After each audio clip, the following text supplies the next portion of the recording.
So magandang araw po sa lahat. Ito na po yung Subbendo na Wi-Fi 5 Auto Select Series Connection. So share lang po natin. Nakuha po natin ito sa tulong ng mga kaibigan natin na mga nag-message sa atin about dyan sa Auto Select Subbendo Wi-Fi 5 na hindi na kailangan magpabalik-balik sa switch hub para matipid po tayo sa fiber. So yung before na setup po kasi bawat Subbendo 1 kilometer sa Subbendo mo, and then babalik ka dito sa switch hub sa home base mo, and then balik na naman 2 kilometers, and then 3 kilometers, and so on, pabalik-balik po. So ito po yung series connection na naka-config po na duktong-duktong lang po siya. So pwede rin po kayong gumamit ng mga fiber cable or anything na fiber connection yon. So ito ISP, and then ito papunta sa mini PC, and then yung pangatlo papunta sa dito upstream port ng 5v5 natin. So naka-config sa upstream port. Ito naman naka AP. Pwede nyo rin po siyang i-LAN base para mas maganda po yung connection. Naka LAN base po. Kuha lang po kayo dyan ng connection. So pwedeng AP, pwedeng LAN base, mas maganda. So ito naman number 4. Papunta naman yan dito sa kabila. Papunta dito sa upstream port ng kabilang 5v5. Or, I'm sorry, Wi-Fi 6 na 5x6 ang ginamit ko dito, saka 1x6. So naka Wi-Fi 6 po yan. And then ito po ay naka-uncheck lang ulit. Papunta na naman siya sa kabila dito sa port, upstream port ng number 1. So ito nakaabang na naman to sa kasunod na Subbendo. So ayun, nagpapasalamat po tayo sa mga kaibigan natin nag-share ng libre.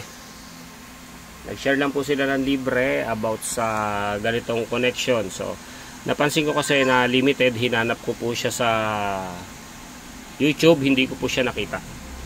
So try tayo dito mag-connect kay Aling Marisol Sol. Yan, connect tayo kay Aling Marisol Sol. So connected na pala. Dito tayo sa kabila, sa 5G. So dapat lalabas yung pangalan ni Aling Marisol Sol dyan, dito. So ayun, since connected na po tayo, ayaw po niya lumabas. Punta po tayo manually sa 10.0.0.1. So ayun, lumabas yung pangalan ni Aling Marisol Sol. Insert money tayo. Umilaw ng kulay blue si Aling Marisol Sol. And then so close natin yan. Connect naman tayo sa kabila. Kanino naman tayo ko-connect? Kay Aling Marites, which is ito si Aling Marites. Dapat siyang iilaw, and then siya din po yung mag-a-appear dito sa pangalan na yan. So ayan, pag nag-refresh yan, lumipat kay Aling Marites, insert money. Okay, so next, dito naman tayo kay sa kabila, kay Mariposa. So Mariposa, lipat tayo kay Mariposa. Ayan, so ayan, magkakaiba yung pangalan natin. So ayun, nag-auto naman siya. And then syempre dapat yung Aling Marites na yan magiging Mariposa. Mariposa Piso Wi-Fi. So insert money. So yun, umilaw naman si Mariposa. Ayan, so yun, sa mga gusto ng ganitong setup, Auto Select Bendo na naka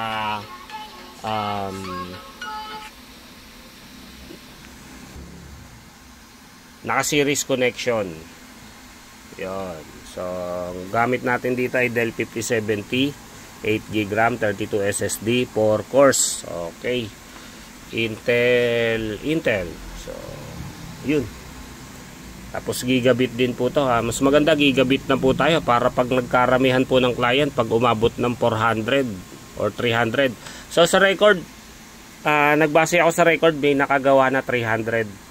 Ngayon hinihingi ko yung screenshot, di ko pa nahingi, nakalimutan ko yung Facebook name niya.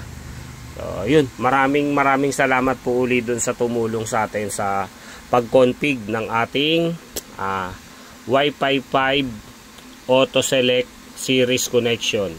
Matipid sa fiber wire. Okay, maraming salamat po.